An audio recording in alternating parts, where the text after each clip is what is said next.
Sound resumed. Welcome, ladies and gentlemen, to the second day of Week 7, where we'll first hit up to the minor leagues. On the blue side will be Different Level Gaming, on the red side Genesis Gaming, both vying for the number 1 spot. Color casting for me today will be Daisy X.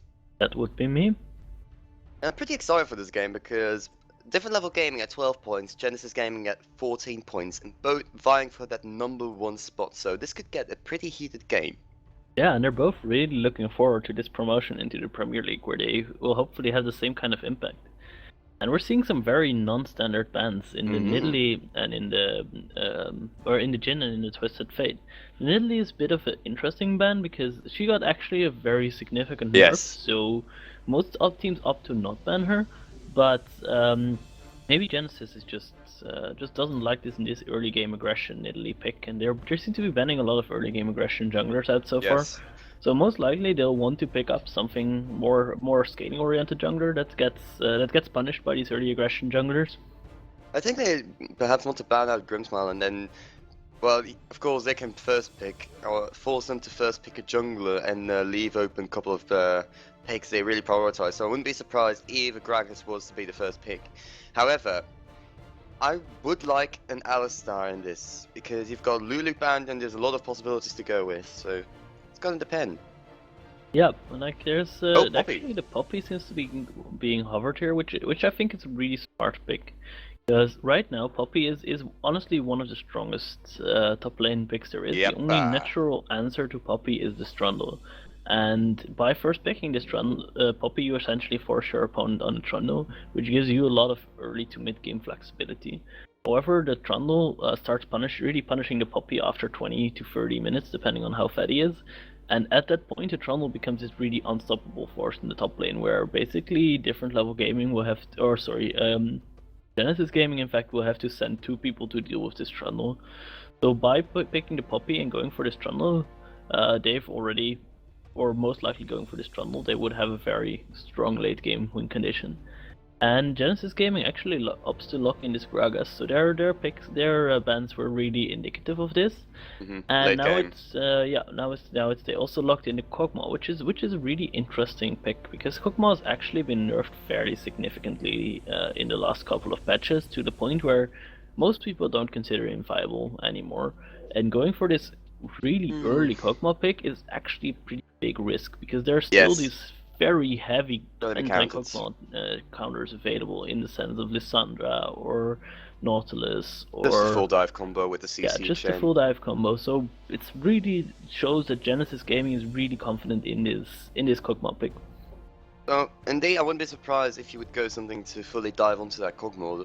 But if they're not going to go Trundle against that Poppy, it could be that the next pick would be Nautilus, though, since their Trundle is pretty safe to pick, unless they're gonna, if DLG wants it as a support pick, they can leave that as a later pick up. So with this Kog'Maw, yes, it has been significantly nerfed, but if you can shield him off enough with, for example, a Braum and enough kiting, it is a pretty strong pick if you can play it out well. But look on the other side, we're actually seeing now Soraka and Quinn for Genesis, but why would you go Soraka with a Kog'Maw? I am miffed here. In theory, it looks like a really good champion for a protected Kog'Maw comp. However, the thing is that if they will have protect the dive. Yeah, you can't do anything against the dive. You have your silencing area as Soraka, and that's about it. So you're going to have to constantly be healing this Kog'Maw. And with the recent nerf to the Soraka W, it's actually very hard to heal a target that's being focused consistently like a Kog'Maw. So I would have much rather seen something like the Braum, which is really good synergy with the Kog'Maw, whose passive has really good synergy with the Kog'Maw's high attack speed, and also provides a lot of peel. So I'm really miffed by this Soraka Kog'Maw lane. Like, this is going to be a very, very difficult lane to execute. And you see here that that Different Level Gaming opts to pick up this Nautilus, which will give them a straight way into this Kog'Maw. Well, they could actually swap out, like, Nautilus could be top lane and Poppy support. Like, these two can be flex pick, but... Yeah, and something really interesting done by Genesis here, where they first picked the Quinn, which is generally a top lane oriented champion. And then they actually picked the Malphite, which is a champion that works pretty well to protect his Kog'Maw because it provides a lot of distractionary counter engage. And instead they opt to put this Quinn in the mid lane. And the thing with Quinn in the mid lane is that Quinn is a really strong lane bully, but she can't really trade with this Victor very efficiently, because Victor has the same amount of range, and if Victor just hits one laser, that's going to be more than Quinn's blinds plus auto attack combo will do. So the strength in this Quinn pick in the mid lane is that you should have very diveable and very lanes that can very easily follow up on your engages post 6. And in the top lane they definitely have this. They have this Malphite, which is very good at creating plays and setting up opportunities for the Squin to roam. However, on the bot lane they have this Kog'Maw and Soraka, which just does absolutely nothing in the sense of follow-up. So the only thing that this mid lane Quinn is going to be able to do is rush up to top lane and get kills for the Malphite. Which is honestly not what you're looking to do with this top lane matchup, because usually as a tank versus tank matchup, you just want to let them slug it out and help your bot lane.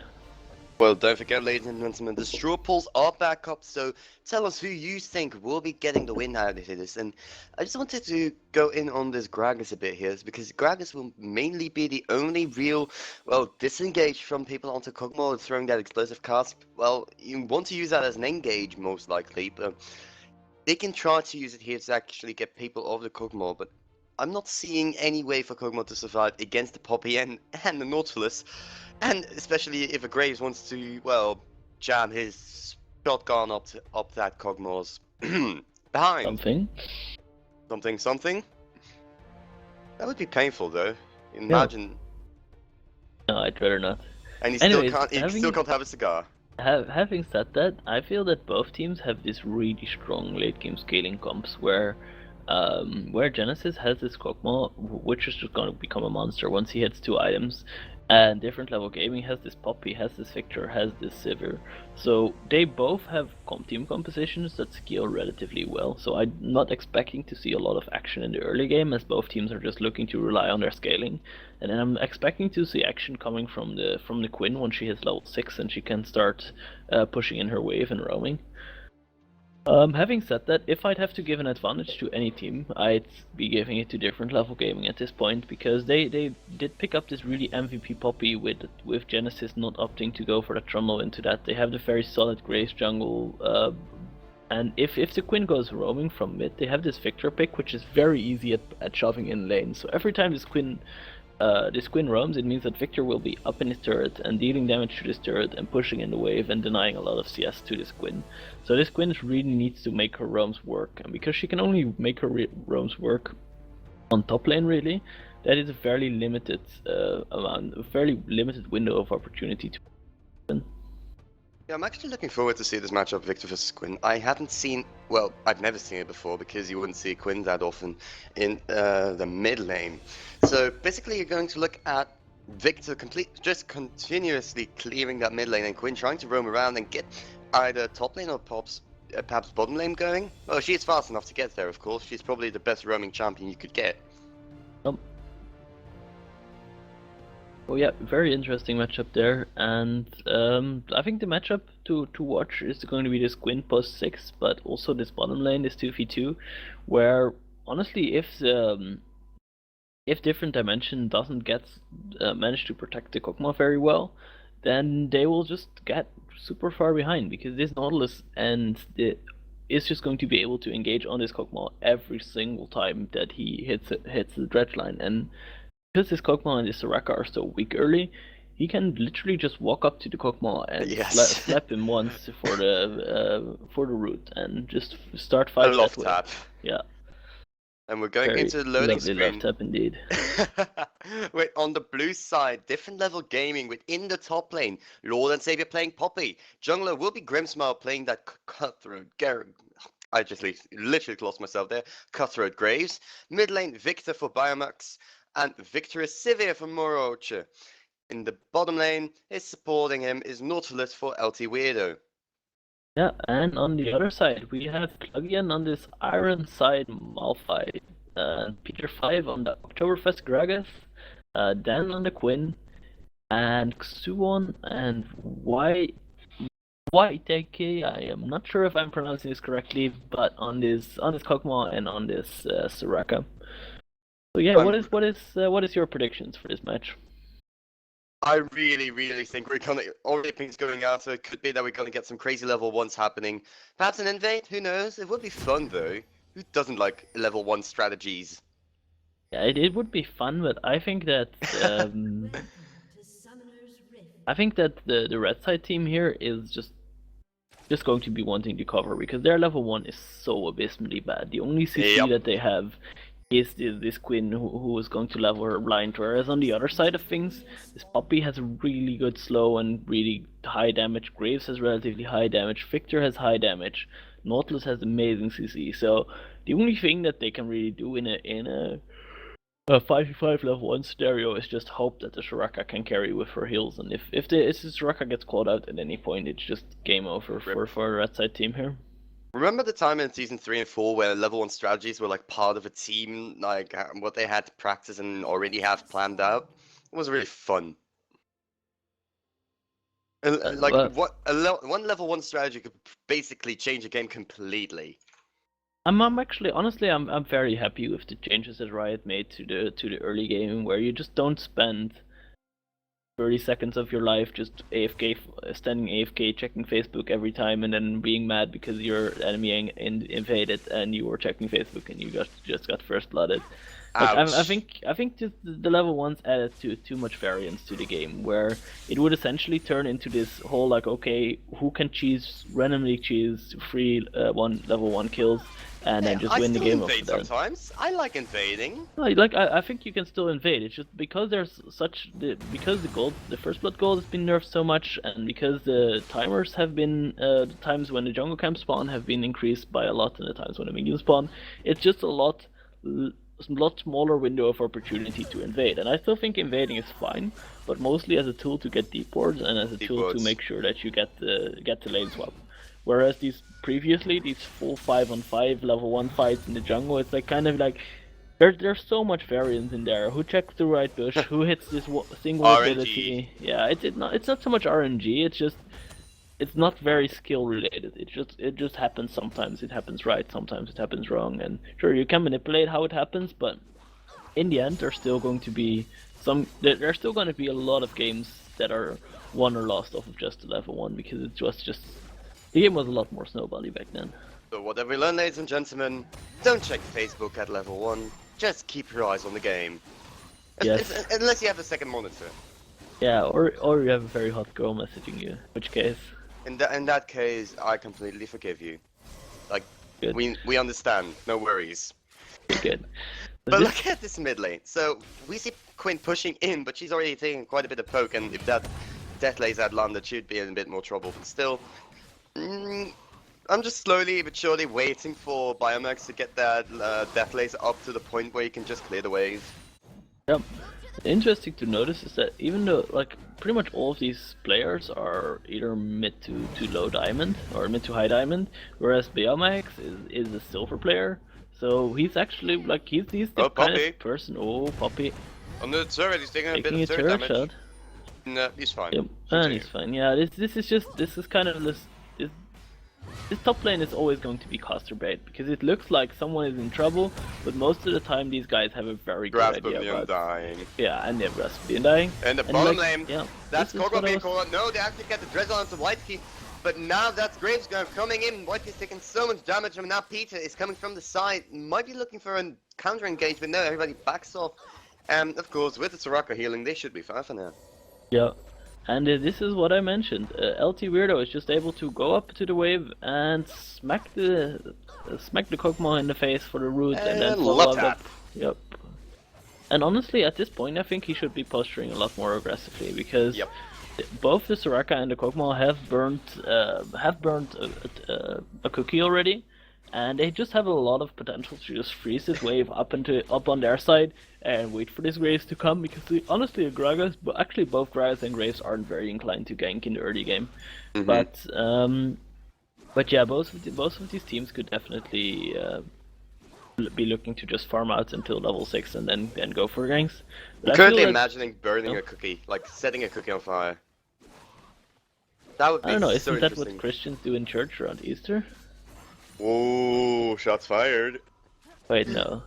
No, They do don't- something else with the They cookie. eat a cookie and they I set on haven't, I fire haven't been palm to church trees. in a while.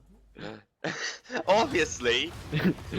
I haven't been to church in a while. They burn cookies. Like, no, that's the wrong kind of church, buddy. Alright. I'll have a chat with my parents about the kinds of churches I've been visiting in my youth. I just imagine, like, every time Nautilus wants to walk up to Kog'Maw, just, like, carefully booping its head and, like, smacking him down. Yeah. Boop. Well, that's what would happen if you, like, he's a void puppy. Basically, you're hitting a void puppy with a giant anchor on the head. That's kind of. On the other hand, I don't think calling Kog'Maw as a puppy, like He's called a void puppy. He's a beautiful butterfly. Like He's a puppy in a butterfly costume. Come on. like if he feels like being a butterfly, he's a butterfly. It's all about how you feel. Oh, about and he's yourself. a caterpillar. You happy now? No, have you ever seen a caterpillar with wings? Hello. When he's While still in I his might not cocoon? pay attention to church, I do pay attention in biology class. What do you mean biology? I thought that Darwin's theory was just an opinion. Yes. Yes, I just completely messed up with creationism. Badumts. Anywho. Anyway, like all When lanes Hexlink are is- just farming like happily, like I predicted. All of these team comps are looking to scale and looking to have their junglers just happily farm to level 6. Yeah, I'm honestly at this point I'm not sure in whose favor the farming is, because while it looks like DLG has this better scaling comp, their comp takes a lot Oh, dear. longer to come That's online. indeed. Oh, mid I'm- lane. Comes ready to clear storm. Might be in trouble. Teleport coming in. Should be fine. Yep. And yep, nothing ventured, nothing gained, using this teleport to get into the mid lane for Malphite. And now, with this Quinn being level 6, I fully expect different level gaming to be warding up around this mid lane, especially the top side Hopefully. of mid lane. What To, saved lives? yeah, to prevent this Quinn from roaming into this puppy, and this puppy seems to be pushing in, and Quinn seems to be pushing out, and Victor is getting the blue buff, so this is the ideal situation in which the Quinn wants to roam. And right now you Malphite see this... angry. Oh, Malphite angry indeed. You see this Quinn sitting in the side bush, like trying to make up his mind or whether or not he should He's level roam. 6. That's a game is burning. Oh, Malphite is knocked away, but here comes the explosive cast. Flashed away. They're gonna die this, I believe. And never mind. It's baited. Nothing happened. Like I said, this top lane is always play-by-play bait. It's just... looks like it's interesting, but in reality nothing happens. Oh, because- that's a flash dress on onto because Dan. there's He might be in something trouble. happening. Tries to jump away, and now finally I get to say something. Dan, with a slither of health, will be surviving. Smokescreen does not hit, and that's my secret, Daisy. I'm always baited. You're always alright. Well, I guess that's fine. Anyways, so yep, it's the same thing as always, where you see that if GG is applying a lot of pressure to this top lane, that means that GLG has the opportunity to apply pressure elsewhere, and in this case it's Quinn not respecting this potential pressure and almost playing with it for her life. And now Xeon might be in a bit of, like, that's a really bad positioning. I know you want to take the ward, but as my experience as support, you do not want to stand there. Oh, Look at that, Quinn! And going ham. And First blood. burn to his crisp. Yep. Well played, Honestly, actually. not. Yeah, just ran up in ultimate form and just smacked him a bit with that bow and arrow. You know, that this wet noodle fight is really annoying to watch. Because, like, the difference with, like, Season 4 is in Season 4 they hit each other and they did no damage. Now they do damage, but they just heal up again with that Graspedian dying. And it's so frustrating. Every time I'm hoping, like, something will happen, nope. Baits. They're frustrating. Yep. And so far, What are you GG. doing? Kog'Maw! Kog'Maw, what? Completely out of position there. He's got But Alex trying to actually turn it winning around. this Yeah, fight winning the here. engagement. Here comes a flash from There that comes the breakfast Quinn. of cards. Quinn is here. Norwich is in so much trouble. Will be going down. That wish will be saving them for now. But holy, wow, that's some balls on that Kog'Maw. Big cojones. Big quality void caterpillar, void butterfly, whatever, baiting. Hey, no, you forgot Poppy. What? You forgot Void Puppy. Puppy? No, it's not a puppy, it has wings. Okay, can the When chat please back me up that this is a Void Puppy? I When need is the last confirmation. time you've seen a puppy with wings? I don't know, man. It's a Void Puppy. Like, No. it's not a normal puppy, it's a Void Puppy. No, like- regular Kog'Maw skin is. This is. I think. What is the skin called even? I think it's something butterfly. Caterpillar Kog'Maw. No, it's not. Alright. Let me just. should know this. I'm not shitting you. Kog'Maw. Is it It's called Caterpillar It's Caterpillar Kog'Maw. I don't believe. Why can't you believe me? Legends of telling- Wiki. I'm looking it up right now. Caterpillar That's it. Kog'Maw. Wait, there is a Caterpillar Kog'Maw skin. No, this is Monarch. See, I was right. This is Monarch Kog'Maw. Oh, for fuck's sake! There is a Caterpillar Kog'Maw skin, but it's not this one. I'm done. You are indeed done. This is why. This is why we can't have nice things. And oh, they nearly hit, but then Oh. Dan might be in trouble here. Grimsmaldy gets the stun from that zero gravity field. Chaos Storm's doing quite a lot of damage, but here comes the disengagement. Nope. Chaos Storm. That is the reason why the blue side has so much ward coverage around his mid lane. It's because this queen is going to be wanting to roam, and if they manage to catch her mid roam, she is a very squishy champion. I've got And a question. well, that's paying off here. Jinx's Rage Blade onto Kog'Maw. Yeah. Is that me or is that just? No, Wow. it's a genius build. It's a standard build. You go Jinxos into her against a Gorgwa. Meh. I'm still not fond of it. Like that Jinzo's Rage Blade always reminds me of Kale, and then it just like gives me shivers and nightmares and PTSD. You know those Kales that were like very much overpowered with the Jinzos? I think Kill is a very fun and interesting champion. I think Oh my god, you're it one of provides those. it provides a lot of strategic diversity to. Oh, dear. Well, we have a disconnect. We might have a pause in just a moment. Here we Yep. go. So we did see LT Widow disconnecting there. We'll be connecting in just a moment still. I just want to go in on this one thing. Yes. Why haven't we seen the top lane moving as much as we have? Like, that teleport is up for Lord and Savior, and there's many times where you could have actually used it to influence the lane.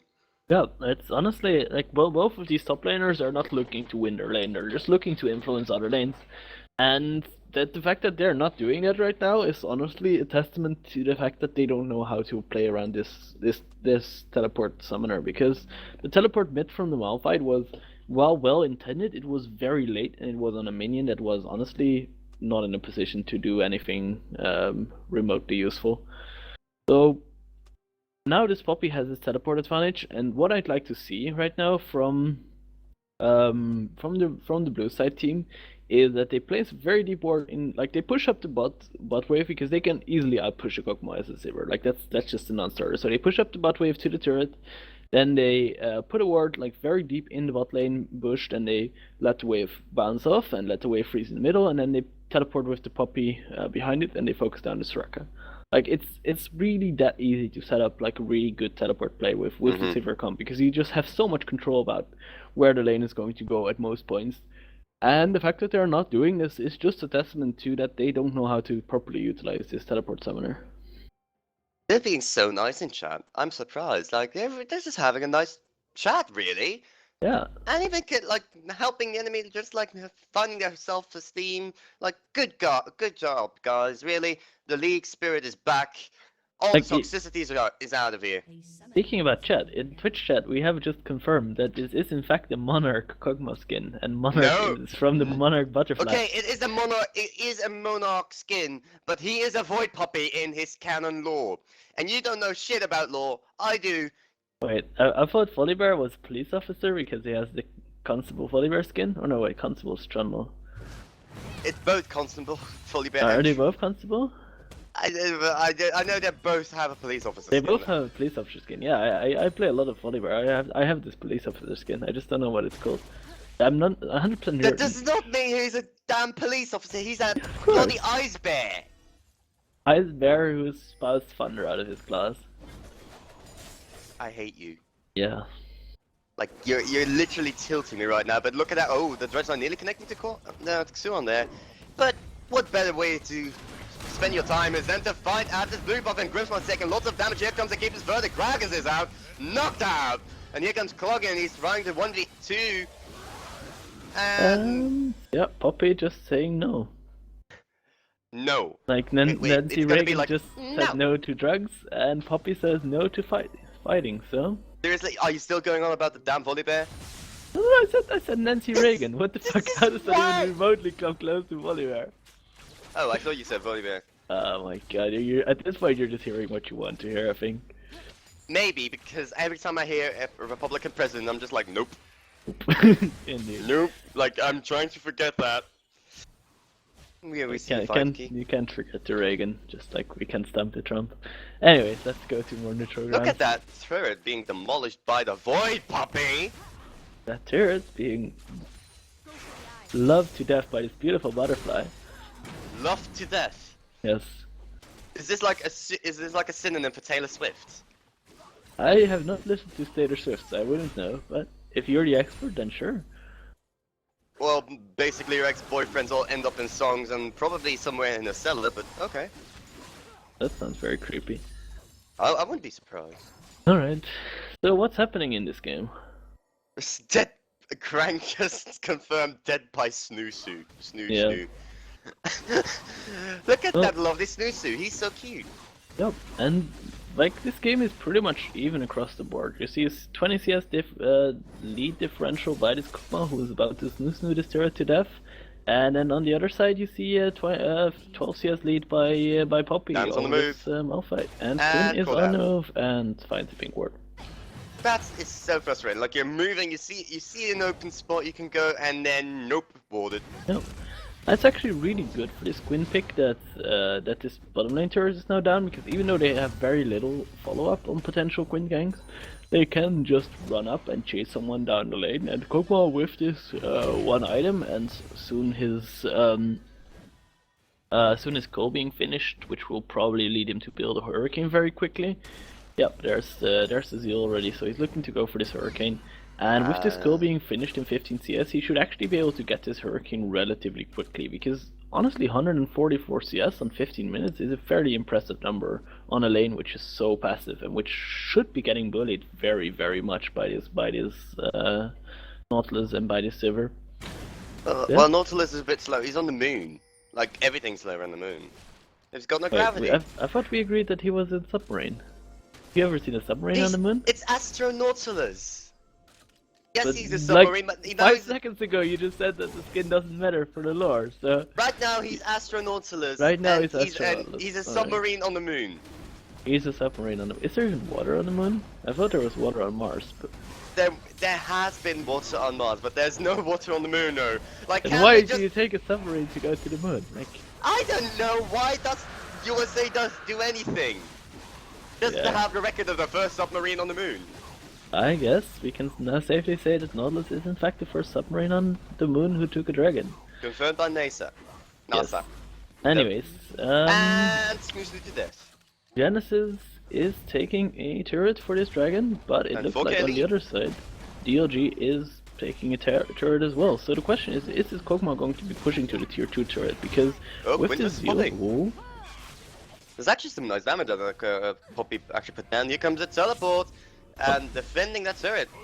Oh, he's actually going in. The Chaos Storm is doing a nice amount he's of damage. just Chaos Storming the wave, and the Kog'Maw is collateral damage at this point. But yeah, this game definitely speeding up with a lot of turrets and a lot of dragons being taken in a relatively short time span. Don't fall asleep. Sorry. I'm currently just imagine, like, every time that we see Quinn pass by, like, rooming around, we just go vroom. It's so much more fun. Like, she's so fast, look at that. Have you ever heard an airplane say room? Have you ever had the chance to hear an airplane say vroom? I haven't stood on the wings like when it was flying. My apologies. Oh, Oh, but here comes Actually, on the mid hunt, lane. and the Arctic Swan is being targeted. Wish comes through, he gets out! And now they turn on the Mojo, he's taking so much damage, he will be going down. LT Weirdo is the next one. He'll be flashing out himself. Now they turn on to Poppy, who's running for her life. Flash forward, gets the body slam, and everyone's out for now, but that Kog'Maw survived through all the CC. Yep, and that Kog'Maw being kept alive by this Soraka, and the Soraka definitely showing her worth here, but had different level gaming just focus everything on this. Ooh, it looks like they're setting up for a dive actually. That is very risky play because they don't have a lot to follow up with this Kog'Maw. No pain, no gain. Oh, and like the how do you say, like the thing about Kog'Maw is that the counterintuitive thing about Kog'Maw is that he's A puppy? besides that, but the thing is that he wants people to come to him because he has very low base movement speed, and right now he only has his level 1 boots, and he can't stutter step with his super quick auto attack. So you have a champion which wants people to run at him, and he just wants to stand Oh, damn, they're forward. being called out here. Oh, who's actually being called out? I think it was perhaps the bait. Oh, it was a bait. Much bait, very well. Such Yep. a press. Anyway, so this Kog'Maw wants people to run to him so he can just stand there and auto-attack them, but on the other hand, the enemy team wants to be engaging into this Kog'Maw. So Vroom, vroom. picking a high engage comp like this Nautilus or Poppy into this Kog'Maw is kind of playing into the Kog'Maw's hand. So ideally you want to be instantly one-shotting him, so you want to have multiple champions which can dive this Kog'Maw very easily, like for example Lysandra. So I'm at this point, by DLG not having too much dive potential on this Kog'Maw, I feel that they're kind of playing into this Kog'Maw's hand, and this Kog'Maw will be Not like, having too much dive potential, they have a Nautilus, they have a Poppy, they have a Graves. So, like the Graves, I just want to add with the smoke screen and just with the general AoE damage you can put down is just kind of wrecking havoc. So, they have they have some dive potential. They can go onto the Kog'Maw. Speaking of diving, they're on the Graves now. Here comes unstoppable balls, and Sloggin has to flash away from this one. 2 is in the middle, he's under the turret, he's taking super amounts of damage. Depth charge, keep his verdict, and turning onto Dan and onto Xuom. LT Widow taking lots of damage here, will be going down, and that turret will not be standing for too long. They have 1 target. And that is exactly why going for this Malphite Kog'Maw comp is, even though this worked out fine because they didn't have enough damage to deal to this Kog'Maw, he was kind of just stuck running after the Malphite, and then he got knocked into a wall by the Puppy and then auto attacked by the Nautilus. But if either the Victor or the Sivir or the Graves would have been able to follow up on that, that would have been a very dead Kog'Maw. And because they weren't, this actually turned out very good for Genesis. However, it was a very awkward situation for this Kog'Maw to be in, because you don't want to be running into enemy team. Anyways, it seems like this Kog'Maw has built his 2-item core power spike, so he has this Hurricane, he has his Ginsos, and at this point he is a monster. So you're going to be looking to use his Kog'Maw to teamfight right now, and he's even gotten the Hex Drinker, which is honestly a very key part of his build, because even though the enemy team doesn't do a lot of magic damage, getting that extra health and getting that extra shield is absolutely worth it for Kog'Maw. Before, Kog'Maw players used to build the Sterox, but with the nerfs to Sterox, everyone is building the Hex Drinker, because even on low AP damage champions like Poppy or Graves, there's still going to be a significant amount of AP coming from the likes of Nautilus and Victor, and some from Poppy as well. Win, Marvman Mortius and Yomu's Ghostblade, so that is actually pretty strong, pretty quick win more likely, and Peter now slightly getting called out, just putting some wards down, they'll be just sliding away, belly sliding. Yep, and Genesis is able to do 2 things at this point. They can either use this Gwyn to go for split push and put their other 4 members mid and just siege with those, or they could be looking to siege just 5. And it looks like they're opting to send this Gwyn for a split push, because this Gwyn is actually very strong. The only downside of sending her for split push, even though that she has a lot of very high speed, she will still be late to every team fight, as opposed to a Poppy, which has, like you say, a teleport. Peter here is waiting in the bush, trying to catch some. Nope, just barreling it out. Barrel roll! Meantime, Poppy was at the bottom side, just farming up. Doesn't have teleport right now, but they do have the double teleport coming for Biomags as well. So, Botop and Cloggian, no, he does have his teleport at this point. Oh. He is in that top lane, just slowly but surely pushing in. It's the minions into that turret. They're sending a Biomax to deal with it. They both have teleports, so it should be fun. Should the fight erupt around this dragon? Nope, dragon secured. Easy peasy, lemon squeezy. And getting this first dragon is actually very important for Genesis here. So this is 6 this OP is and good 6 for- ooh. 80%. But they're going in onto Grisma. It's taking quite a lot of damage. It's very low. Will be completely demolished here now. Lord and Savior will be the next one to be targeted. That is a flying Kog'Maw. It's true, he flies. Now Lord and Savior here in the back. Biomix coming in from the side, uses that Chaos Storm. And everybody seems to be trying to disengage at this point. Yep, and if you were keeping count in that fight, because it was Genesis looking to engage on the enemy team, this Kog'Maw actually only got 3 auto attacks off in the entire fight, so that is why they're not winning this fight more convincingly, even though they have a comp that is at their power spike right now, because Kog'Maw is just really bad at running after people and dealing damage in that way. And that is going to be GLG's saving grace here, because even though they got a really nice flank with this Malphite and they hit the Freeman Malphite ult and are just behind in general, they still aren't able to, well, turn this into anything other than just a pick. So right now, DLG really has to look at what they can save at this point, because this Kog'Maw is only going to scale harder, it's going to hurt a lot more.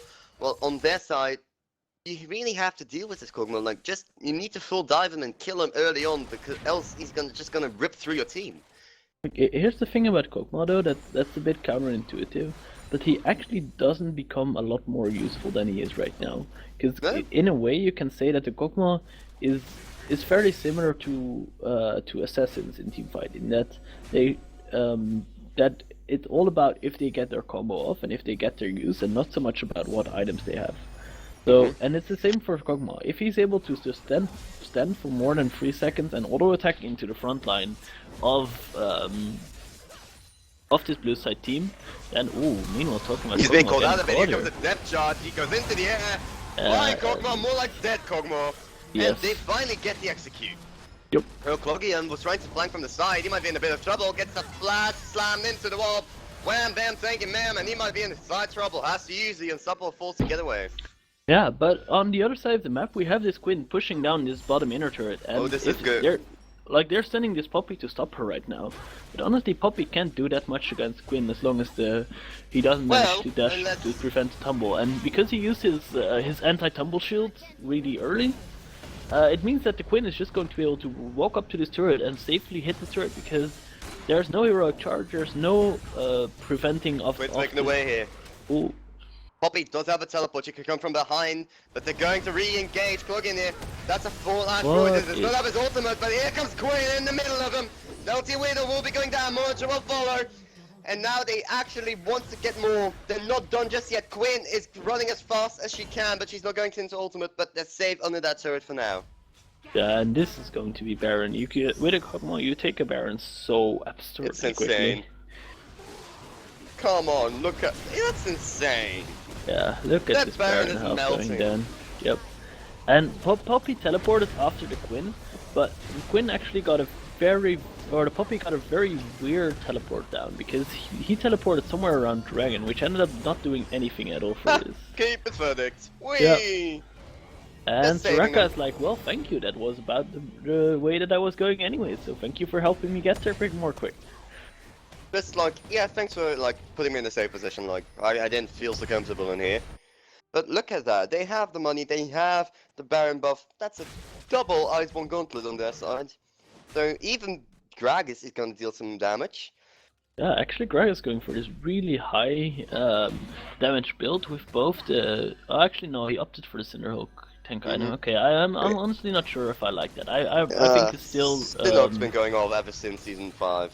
Yeah, we haven't seen... Like, with the recent nerfs to the AP jungle item, I think that Cinderhawk is actually becoming a better item on Gragas, but I still think going for this AP jungle is just still better, because Gragas actually has a deceptively high amount of burst.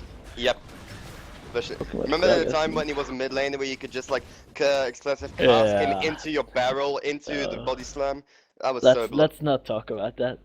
Oh, I love that. That was amazing. I love playing that. DFG, DFG Gragas, assassin. DFG Gragas, You that was just got beautiful. assassinated by getting walked over by a fat man. Like, honestly, that's hurt Waltzed very over much. by a bulldozer man. Yeah. And we- meanwhile, this Quinn is sitting in his bot lane split pushing, and it can't really do that much against her with the Poppy because this Quinn Is that actually has a Darshan? lot of. Darshan, is that you? CLG put Darshan on like more better split push champions, and look at this By the Quinn split push taking down champions, his are you third. sure about that? Yeah, Because they put him on like things like, well, Quinn gonna get punished, but the They put question him on is things how that are are alive. they able to translate this? These 4 people coming here, because right now they should have a lot better inside track on this mid inner turret, and it looks like they are in fact going to be backing off, which is a smart decision. Quinn trading his life for that inhibitor turret, What? and yep. Are you bored, my friend? No, I'm just. I can't even say that I didn't have a good night's sleep. I'm just yawning all the time. I don't know why. Am I boring you? Do you have a problem with me? Are you not entertained? Are you not entertained? Yes, thank you. You have to do it with passion and feeling and that gladiator. And, like, if you're going to do Russell Crowe, you at least have to like bring it out. I like Russell Crowe. I don't even know. I think it's from Gladiator, right? Yeah. Yes, it is from- I've heard the quote before. I just didn't know the context. How dare you? How dare I've you watched the quote- movie a few times. It was a really good movie. It's just I'm moving. If you make a quote, if you make a meme, you have to really know where it's from. I don't that- like. I don't even know. Do you even know where the word meme comes from? Maybe. Like, is dank like an actual word? Dank is an actual word these days, I believe. Like, is it in a dictionary? Because I've I wouldn't be surprised literally if it never was. heard dank in any combination other than with the word meme. So it would be fun if we just. I've got Dank in another way. I graduated in memology with my masters from Doncaster and Banterbury. Yeah, I'm sure you did. Definitely. How's the job opportunities in memology land? Let's just say we've got a quite crisis over here. Economy going down and such. Yeah. Going back I to think the game. there's an excess of dank graduates right now. Look at that. Peter's now going to find out that blue buff that was not his to start with, but is gone. So he's basically saying, what happened to that blue buff that wasn't mine, but I take as mine either way? Anywho. Anyhow, I know you hate anywho. Thank you. But guess what Quinn's doing? Making her way down Pushing? bottom to split push.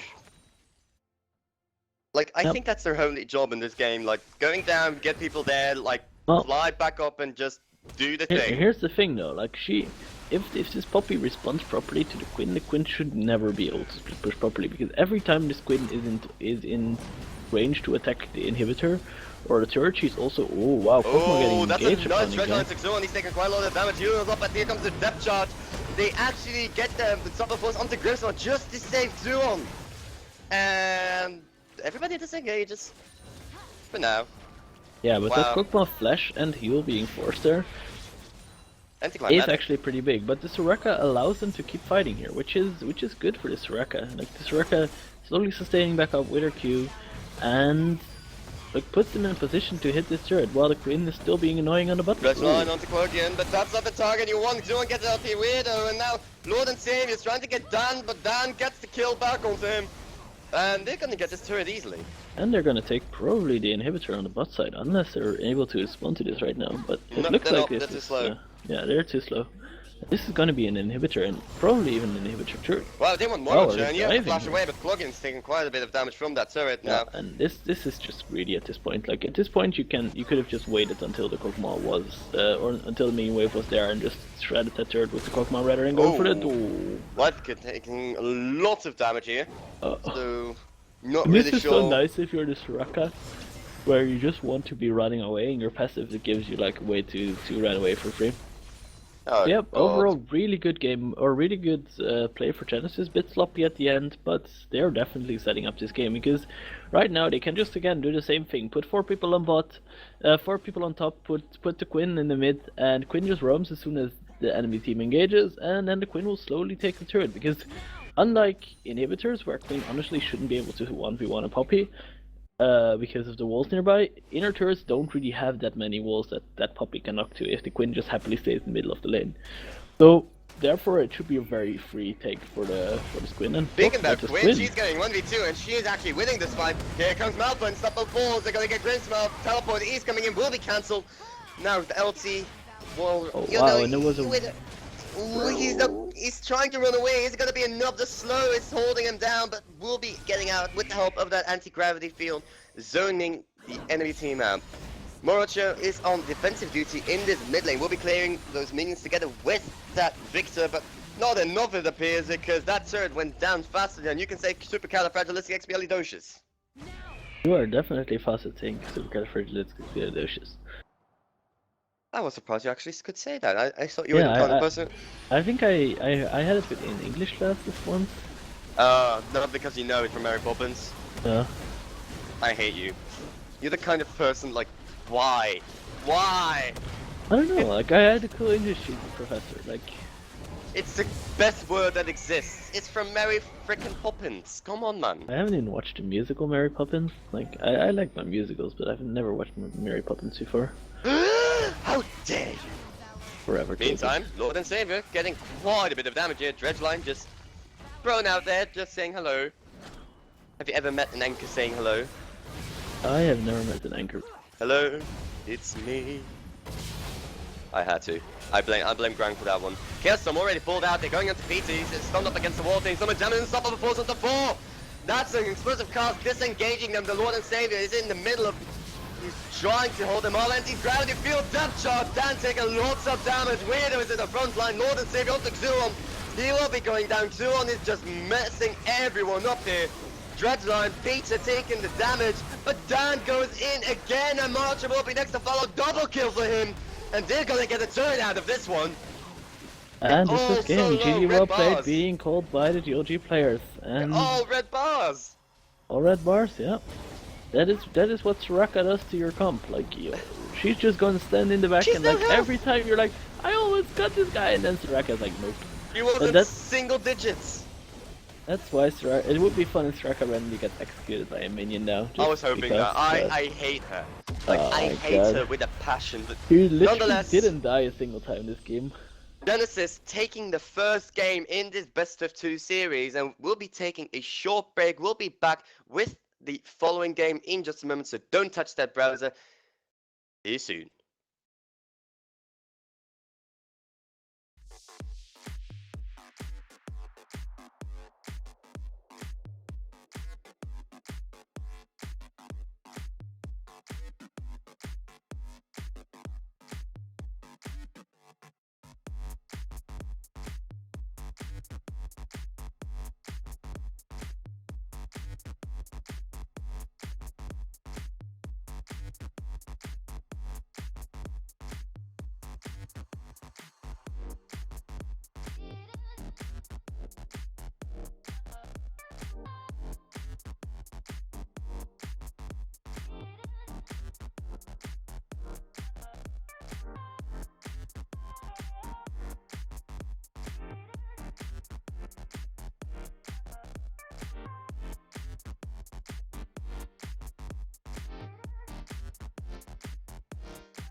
Well, hello and welcome back from the other side of the casting desk.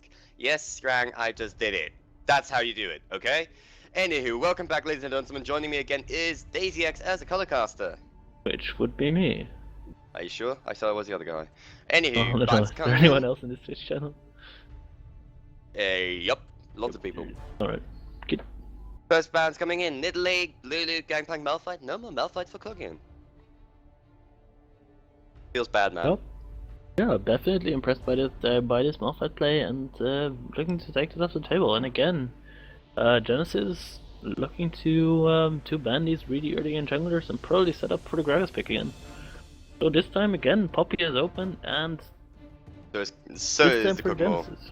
And so is the Kog'Maw, but Kog'Maw One did time really more good. Kog'Maw, I swear. One more Kog'Maw and I will go bananas.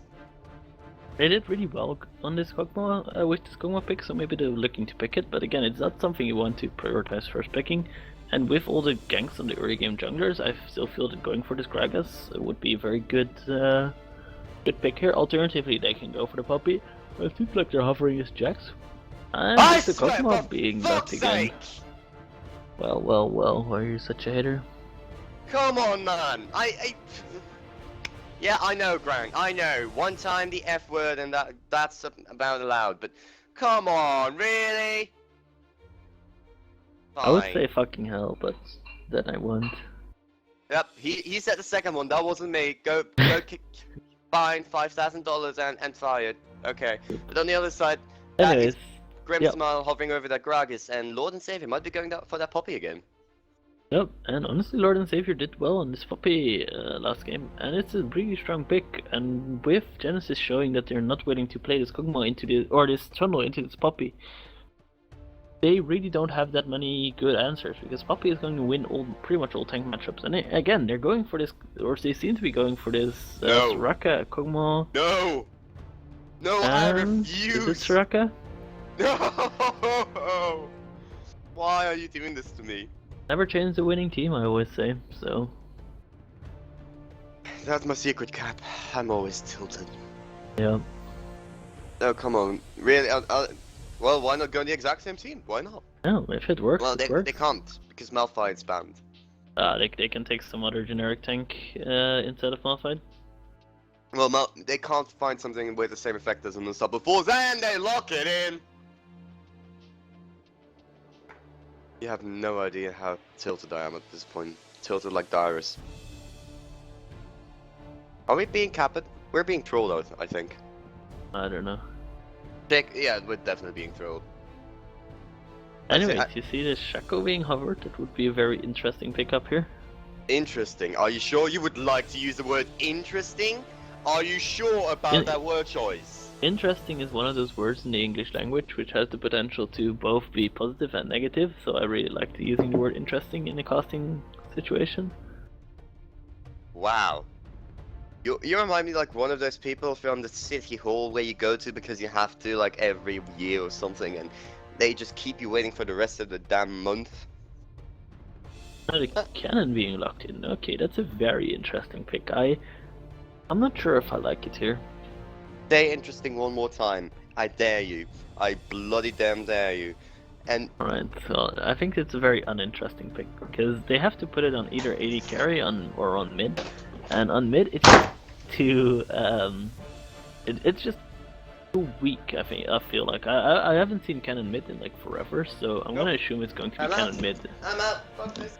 Alright, well it looks like we're solo casting, boys.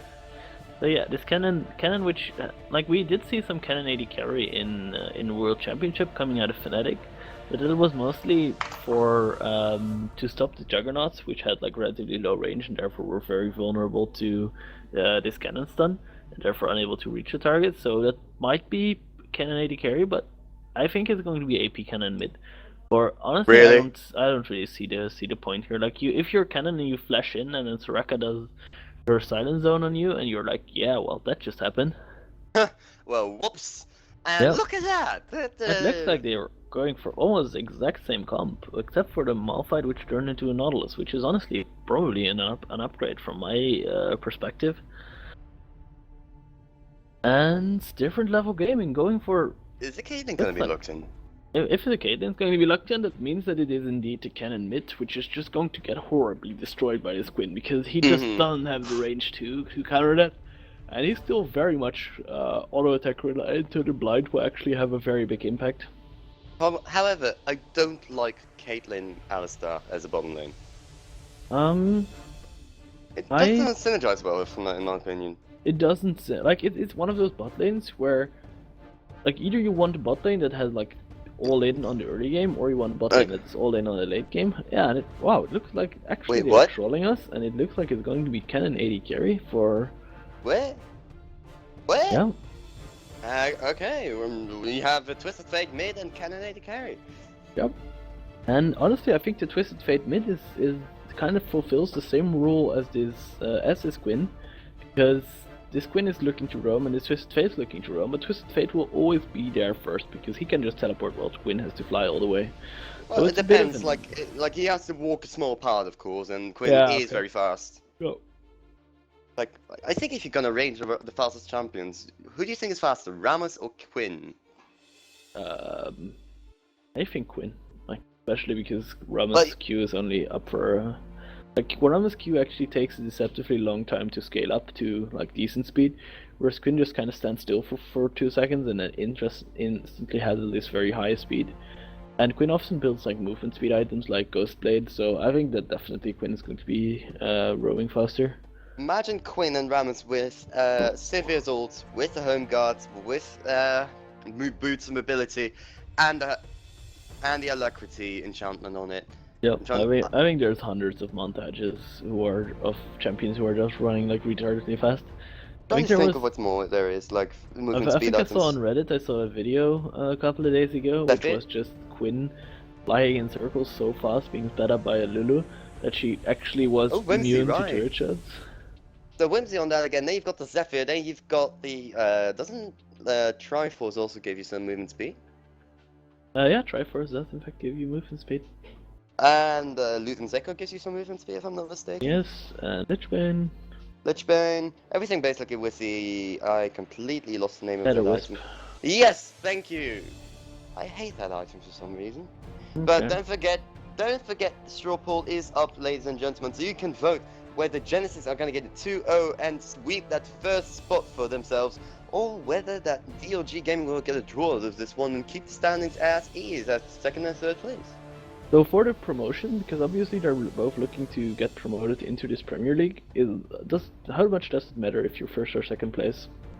I think, if I'm not mistaken, the first place will be auto-promoted, and then you have to fight relegations with the ones in the 8th and 9th. I think it's like that. I should read up on it again, but basically I've been too busy lately working with casters that, well, are like you. Here? Well, no, not here. Right. Basically, I've been working with idiots like you. I love you too. God, if someone does me. Anyways, looking your mom at loves this, you. Sometimes not sure about that one, but whatever. So looking at these two comps, I think that again Genesis has opted into this very late game scaling Kog'Maw type of composition, which comes online at 20 minutes. And to counter that, different level gaming has definitely upped the ante a bit by picking up a lot of strong early game champions, including his Lee Sin, his TF, this Cannon. Like, I honestly don't think Cannon 80 carry is any good, but say that like it's Cannon's power spike is on 2 items, because if I recall correctly, Cannon builds Butterick into Hurricane, so the same build as Kalista. And then he's just really strong at that point because his W deals extra damage every third auto attack. And if you have like a really high attack speed Cannon spraying AoE over everyone, like that's the same power spike as the Kalista.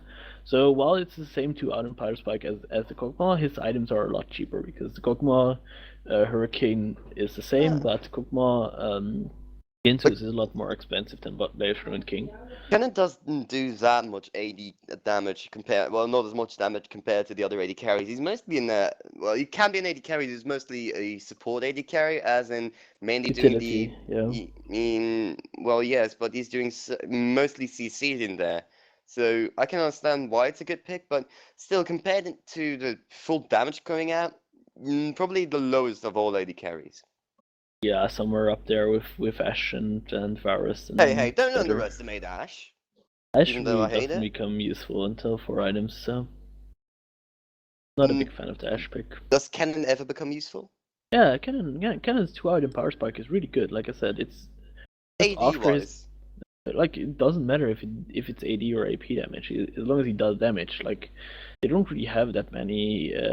Like Cannon's damage is fairly hybrid, so compared to something like a Corki, and they like he will need some time. Like he will get outskilled when the Gragas and when the Nautilus become these really big tanky picks. But before that point, he should definitely be able to shred a lot of people. Right, indeed. So we're just loaded on into the Rift, ladies and gentlemen. This side, this time on the blue side will be Genesis Gaming, and on the red side, different level gaming. And right now, we do see that different level gaming is going to be going together. So we might see level 1 strategies in play. Yeah. Oh, but Cannon is so slow. Look at his little legs. He's trying to keep up, but he can't. They're going to be spotted out, though. They know they're invading. Wards are already putting out. Too bad to put 2 there. Yep, that's a bit unfortunate. So the question Denied. is Genesis going to be invading back into the enemy jungle to Yes, place they his are. wards? It looks like they are, in fact. So Failed usually, invade. if you go for these types of invade, you're looking to force a lane swap. But I don't see why different level gaming would like to force a lane swap, because they're pretty much stronger in all of their lanes, except for maybe mid lane, which doesn't really get influenced by lane swap anyway. So it just kind of seems like it was a mood invade trying to, I don't know, do something. Maybe get this level 1 first blood or something similar, and just ended up nothing happening. And the interesting thing is that Dion and Whittaker actually are looking to be setting up to take a camp here, whereas Lieutenant Weirdo and Moroche are looking to go for some level 2 cheese. So this might actually work out very well for Lieutenant Weirdo and Moroche, because they will get to lane when there's a very low or relatively low Kog'Maw and Soraka, because Kog'Maw and Soraka have fuck all damage to deal with this. Second F. Sorry. That wasn't me, ladies and gentlemen. I said the first one. I've got an excuse, but look at that. Biomass. Alright, Is they have already taking some relatively damage. low damage to deal with these golems, and look at how long it's taking them to take them down. Like this Kog'Maw is on half HP, so they're actually probably going to be losing like at least 2 or 3 minions off of this. And honestly, that's just not worth. Most likely not, but look at that. Oakzone might be in a bit of trouble. He's going to be knocked off and taking way too much damage. Luckily, he's got wiped. They So lost heal him up. 3 minions off of just doing that camp, and Just because you I don't can know take if- the camp doesn't mean you should, ladies and Yep. gentlemen. and they actually put all their XP into this Kog'Maw, which is weird to say the least. Like you don't really care that much about the Kog'Maw's levels. He just cares about his items. And now with Oh, the both Lieutenant damage. Weirdo and Moroche, oh That's wow. a flash, and going into the pulverize, Kuhn is taking quite a lot of damage, and No. he has to get another heal from Whitekeep, but he's taking so much damage, he gets a stun up, here comes the Ignite, heal used, but will it be enough, especially, well, with Whitekeep most likely will be enough, but still, they are massively being outplayed. And this Yeah, makes like Moroche here's so much the better. thing though.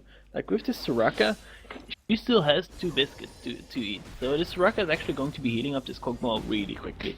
So Kog'Maw and Soraka can actually still stay in lane. It's just that with all the summoners being burned on both sides, because like the only advantage that they really got was 1 heal out of the Kog'Maw, which is, while it's big, it's, oh wow, meanwhile. No, a double heal because I know that, and exhaust as well. And Dan's taking a lot of damage here in the mid lane due to a gang coming in from Grim.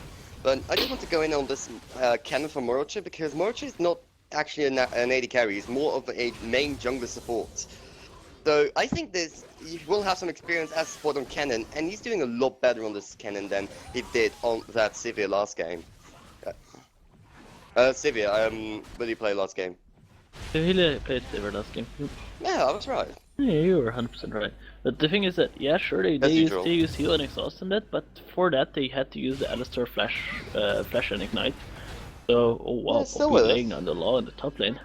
It's still only Alistar, and so far he used his flash pretty offensively, and getting Kog'Maw in a precarious situation, making him lose CS is already something, especially if you can put a lot of pressure like that. He's not losing CS, like he's 2 CS behind. That's Oh, Gragas is after coming the along. disastrous start with trying to do the columns there. That's honestly better than expected. In top lane, we do see Nautilus taking quite a bit some damage of that Poppy.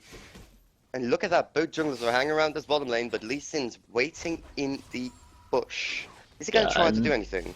this is just Lee Sin wasting his time. There's no conceivable way in which they'll be able, like, if the Alistar had this flash here for the flash headbutt, then sure, maybe they could make something work off of this.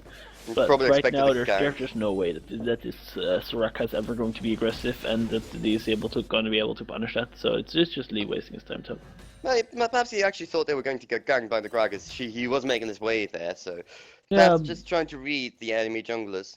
but like for Gragas to gank bot lane right now would just be a mistake, because they're so far pushed up and they're so much stronger in the 2v2 that they will lose this 2v3 probably. So and then if Lee Sin is there, it's absolutely disastrous. So it's just like Kog'Maw is just kind of this lane which just wants to be left alone. Like, it wants to be. That's one If it would have been Caterpillar Caterpillar Kog'Maw, he wants to be a Caterpillar in the lane and then fly into it and then turn into his beautiful eviscerating butterfly somewhere around 18 minutes when he gets his 2 items. I sincerely would like to tell you that I completely hate you, and look at that. Xion, just putting down the law a bit, putting some pressure.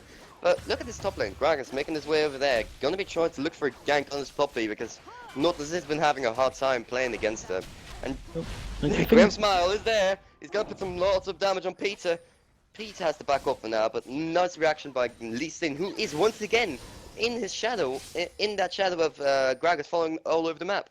Here's the thing, right? Like, you don't want to be doing that as a Lee Sin. You want to be making strong and independent plays of your own, because unlike the Gragas, who can just be farming at this point and be like, alright, well, my lanes are getting pushed in, I'm happy with that, I'm just gonna be farming, I'm gonna be level 6, and then I'll gank. And this Lee Sin needs to make stuff happen, because, so it's actually pretty weird that they picked this Lee Sin pick, because they're pushing in with every single lane, and with Lee Sin you want to be ganking these early lanes, and there's just nothing this Lee Sin can do. And if you like right now we have a Lee Sin who has more CS than a Gragas, which is just shows that they should not be pushing this much. Like, this Lee Sin is fine to gank the top. Like, look at how much he has to force to try and gank this Nautilus, and Lee Sin isn't even 6, so he can't even properly like do his ward hop kind of kick. Oh, meanwhile in the bot lane, action's happening. We might see some action happening here. Xiu on the has taken quite a lot of damage, but they're turning it back onto Morocha. And it does seem they should be fine for now. Oh no, that's a teleport coming in. Weirdo might be slight trouble. Here goes Peter. That's a teleport coming in now from Coggian. Are they going to try to turn this back on them? They will be backing off. Lieutenant Weirdo taking some damage. Depth charge coming through. Keep his verdict. Will be saving them for now. Well done by Lord and Savior. Yep, and overall, no one dying, but all teleports being used, and it looks like Moroch and Lieutenant Weirdo have to back off. Actually, they might stay here. This Gragas is setting up to gank, so they should know that he's there. They should have at least warded a type wave. Oh, he's actually going in, gets a flash. Biomax is doing quite a lot of damage by now. And Ignite was ticking, so... Oh, but now Grimsmile is making his way in. Dan, can Biomax get the stun on to Dan here? Oh, no! Wow. Lee Sin, please. This is like Lee Syndrome 101. Wait, they're actually not gonna take this turret here? That is... But they are, never mind. I was about to say that's smart, because they, like, now the Kog'Maw is just, like, the wave is pushing into the Kog'Maw here, and the Kog'Maw is just going to be able to freeze his wave near his turret, and have the Soraka, like, quote-unquote roam, and make sure that no other lanes get smashed in the process, and the Kog'Maw can just happily... Wait, never mind, I'm just talking nonsense. Well, we're pretty used to that. Yeah, well, nothing different from there. But look at the CS difference between Dan and Twisted Fate. So, Dan 67, while Twisted Fate is 46. This means that Dan can easily pick up the Hex Ring, and Twisted Fate is going for that Catalyst and most likely the Rod of Ages build. It's gonna take a while for him to impact any lane. So I feel like the pickup was good on paper, but he's completely itemizing it wrong for the use he wants to be, for the way he wants to use it. It's just stupid itemization. Like, as a TF, you want to be influencing your lane, and you actually have a lot of lanes. Lord and Savior, what are you doing? What he's are actually you? going into 1v3 and he's gonna get locked up by the silence, and that's the first blood. But Dan here on the other side is in trouble. He's trying to run for his life here. Can he dodge that Lee Sin? No, here comes a wish, and the Gragas. Dan does go down, but Gragas is here trying to save the day. Well, what are you doing, guys? Like, this is Fiesta. This is just some Clan Fiesta, and now we're on to Weirdo. Stunned up for Beta. Zuon still gets Weirdo, however, and I have no idea what's happening. That Poppy just face checked into 3 people because Quinn face checked into 3 people, and then different level gaming fights without their AD carry while the enemy support is solo playing bot. Alright, well, I'm sure there's a Something world like in which that. this makes sense, but that is unfortunately not my world today. Oh, because we want to be in your world? Like, can we all be part of your world? Like, if ever, my world is like about perfectly predictable, everyone playing as they should League of Legends games. So With yeah, My I think Little Pony? my Is it like my unicorns? world is pretty good. No, there's just Kog'Maws. Lots of There's Kog'Maws. Kog'Maws running on the rainbows, like, dancing around happily. Yep, pretty much. I would like to see that, and everybody's like, oh, it's a Void Poppy. Small thing though, he is barfing all over everything. Not barking, barfing. Yeah. The weird thing is that the support Nautilus is actually talking about the support Nautilus. Slightly called out here. Here comes the slicing Maelstrom, Dreadline out, but it's still gonna be stunned up here. And Dreadline will be stopping Mojo for just a bit, but here comes Lee Sin, and Dan, you're completely unnecessary there. Meantime, top lane is gonna be pushed in by at duo of Soraka and Kog'Maw. Yep, and is Cannon doing something at least? Hey! Cannon trying, okay? He's a little guy, it takes a while to get there. He's Raka smart. going for the... Oh, No, that's actually being going for the used. engagement. Jules is completely out of position. And he's actually have to flash away, but still that's a Sonic Wave, Resonating Strike coming in, and Zoom still alive somehow. Why won't he die? Thank you. See, this is why I hate Soraka. Like, oh, immediately got them with that Icathian surprise, but Oh. somehow Soraka is still alive. And what? That's Lord and Savior going down, but still Dan came in trying to get some kills here. Biomax will be going down to the Ignite. No, last tick is not enough. And that's going to be a double kill for Dan. Even They Plugin got a get kill. punished. They get punished what is very hard this? for this dive. Oh, this is just... Like, the idea was good, right? They had this... Yep, they had this Soraka... what's it called? And it's Oh, going to be wow. the ace. Go for No, Huda. denied. The fucking night. That's just Anyway. once again another F-bomb, but that was just Alistair laying down the law, being like, nope. Down the law indeed.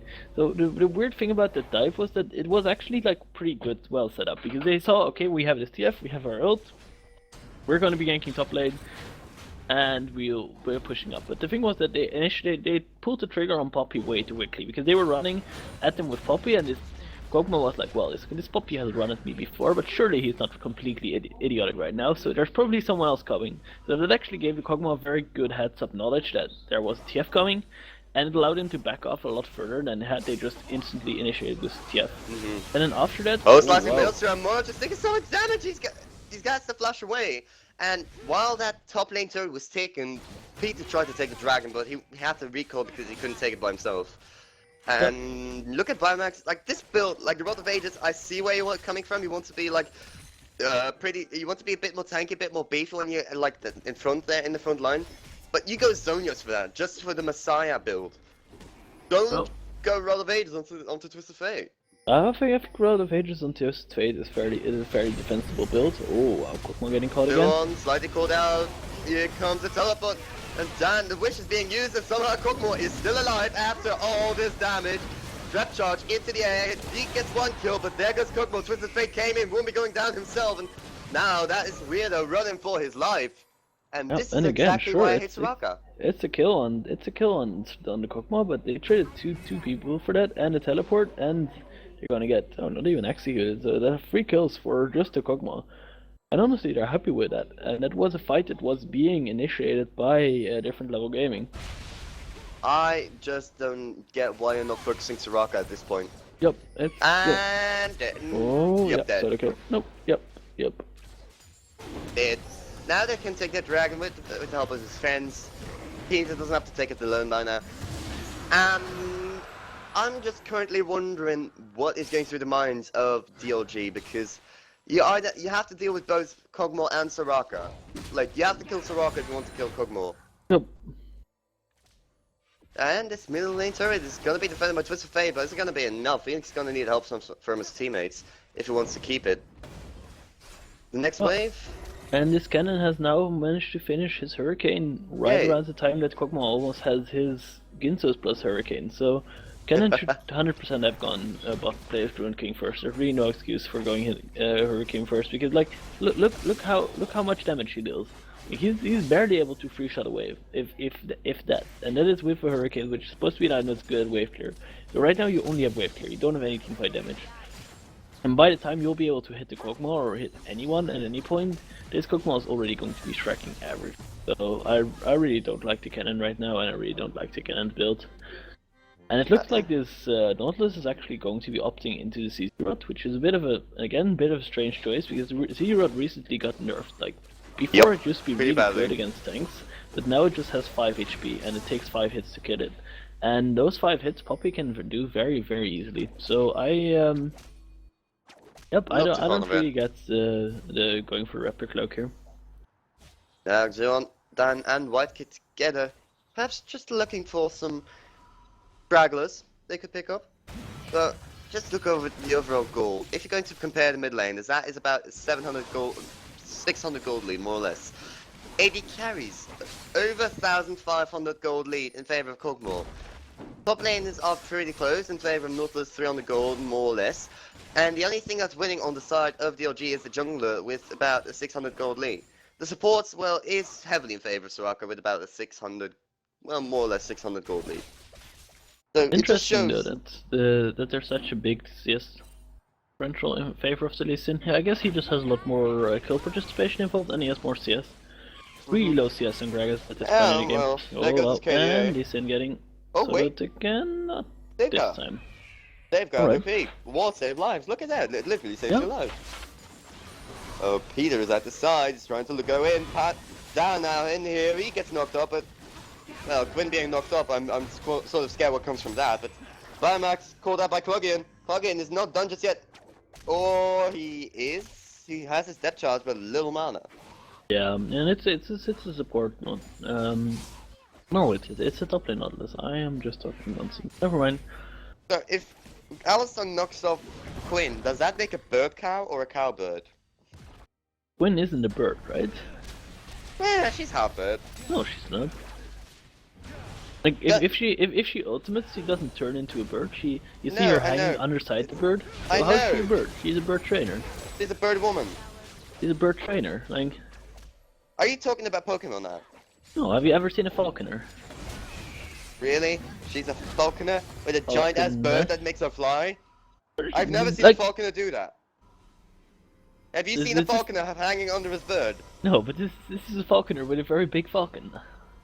The giant I don't know, like if you could be a falconer and you had an American condor as your quote unquote falcon, then you could have it carry you. Then it wouldn't be a falconer but an American condor. Yeah, but look, those don't exist because you can't domesticate American falcons, and apparently Quinn has found a way to domesticate an American falcon. So I doubted it.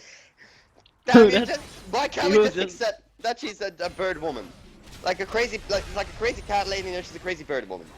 I'm not disputing the fact that she's crazy or not. I'm just saying she's not a bird. She is just a woman who has a bird. Who got knocked up by a fucking cow. And that goes fine. Actually, Roach now with the depth charge might get in a little trouble guiding it around the team. And now Dan coming in, going into March and slicing Maelstrom is not going to save your life. And Weirdo is taking lots and tons of damage. And that's a CC Rod portal being used. That is a very high quality. Oh dear. Oh. They might be in trouble. No, high quality cannon pick right there. Like he literally uses his very ultimate and nothing happened.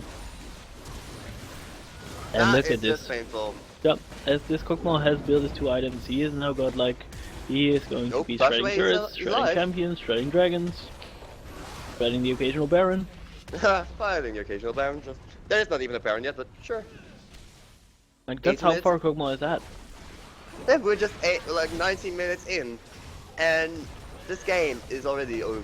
Sorry, but the way to get back from this is basically clean acing a couple of times, get back objectives, get back gold, get some Baron buffs and dragons, because that first dragon would be handy. That first dragon definitely would come in handy, and right now it's just a TF he does no cannon damage! picks. Look at that! He does no damage whatsoever. It's just the TF and the... Oh wow, Alistair going for the BM. Headbutt Uh, pulverize. no, how can you? What did you headbutt pulverize? You need a target to headbutt pulverize. No. Have someone who already teleported out. Maybe? Nice try. Let's try though. Yep. Oh, you don't need the targets. It's just... No, you need a target to headbutt. Hey, I'm a main support. I know this kind of thing. Alright, I've never played Alistair in my life, so maybe you need a target. How can you not have played Alistar? Like, he used to be a hard champion, okay? Like, I have the mechanical prowess of a squirrel, so... Aren't you like a plat something?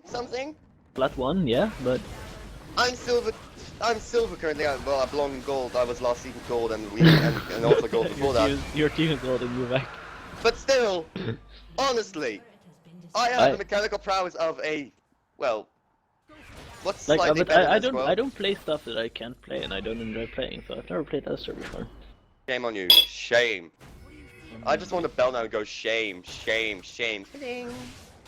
Oh, that's in Dreadline onto Willie though, but Morochin is going to knock about that Dreadline. Slice the Maelstrom is not going to be that much. Wish is coming through. Zuon is being saved by Alistar this time. Grimsmar is trying to turn onto him, but that is Morochin down. They're not turning onto Lee Sin. He has to safeguard away. Not going to be enough. Double kill for Dan. At the side, Biomex caught out. Flash away for Zuon picking up another one, but Lord and Savior flashed away. No, can stop his teleport, and he doesn't have his body slam, so he gets out. Yep. And Kokma just doing work. Kog'Maw doing And getting Kog'Maw saved things. by Alistair, or Lee Sin. I'm honestly not sure who No, it was. it was Alistar. It was Alistair? Okay. Knocked out by the Alistar. Saved. And there's gonna be another. Yep, there we go. And that might not have been the best of ideas, Quinn. Just like not really criticizing you, just observing. Not the best of ideas. Not hating, just hating. And that inhibitor will be going down. There we go. Soraka Smite. Girl Soraka, 1-1-13. Soraka can actually smite buildings, apparently. Yep. Definitely. But this Soraka, I have to give it smite like your temper. Yep. But as much as I hate it, I have to give it to her. Like, she's been playing extraordinarily, keeping her Kog'Maw alive, positioning, because you've never seen her in danger. Never. Honestly, I don't think that's the Soraka playing good. It's just the enemy team not paying attention to what the hell Soraka is doing. Because if you look at the Soraka positioning, it's always super close to this Kog'Maw, and they're always tunnel visioning on this Kog'Maw. So if they just stand aside for 1 second and they're like, hey, there's this Soraka who's been healing this Kog'Maw for like 90,000 Oh look, it's a healing machine. damage. Let's just ignore it. Yeah, let's just ignore it. It's like, at this point, I think they're pretending to be World of Warcraft raid bosses, where they're just like, alright, you see this huge beefy guy with 20 million Let's health go for him. with big plate armor? Yeah, I'm going to kill the fuck out of that guy. I know that. I was a priest. I was a main priest and the raid leader, like the main healer. So I like that. I like those raid bosses. They always ignored me. Yeah. One time, I do remember when I had to like kite around and tank the Black Hand because my tanks kept dying, and then you just keep walking around, speeding yourself up as discipline. But anyway, look at that. Fun. Lord and Savior called out again. Dreadline, and he's gonna go in the end. Not even necessary. Oh wait, teams. That's the least thing coming in. Lord and Savior still alive somehow, and now Den might be in a bit of trouble. That's not in turret range just yet. He's gonna get knocked. Oh, here comes the slicing Maelstrom. That is godlike, but somehow this turned into a massive team fight. Biomax knocked into his team, and well, into the enemy team, and well, look at that, double kill for both the AD, for both carries. And then Kog'Maw happened. And that turret's gonna be tanked by Clogging. He just does not care. Surrender. Wow. Wow. And Surrender this at series 20. will be ended with a surrender. Both games going in favor of Genesis, who will be taking that first spot position. Yeah, but really well deserved. Executing this Kog'Maw comp very well. Quite indeed, you have to give it to them. If you look at the damage dealt, look at them. It's still Quinn. Look at the damage of that Quinn. Yeah, but you have to keep in mind, like, this Quinn is getting a lot of damage in lane as well. Like, I think if you just looked at teamfights post 10 minutes, then you'd see this Kog'Maw being up there a lot more, because this Kog'Maw just AFK farmed, like... Soraka's healing is making me nauseous. Yes. That is just disgusting. Anywho, the next game will be coming up. I'm sorry, okay?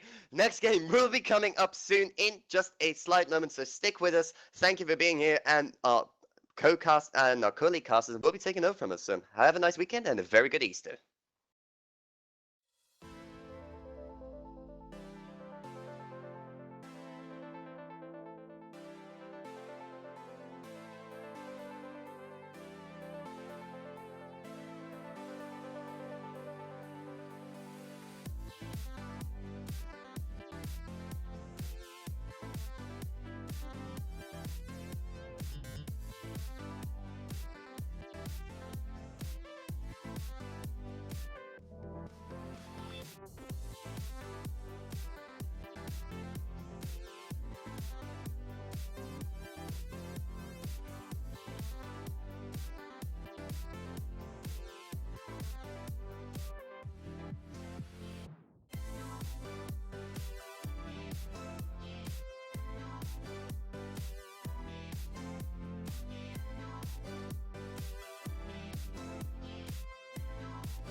draw me in, and I can't slow down, no. Can you feel it too? There ain't no stopping now. Feet off the ground, head to the sky. Yeah, wind by my side. You in my vision.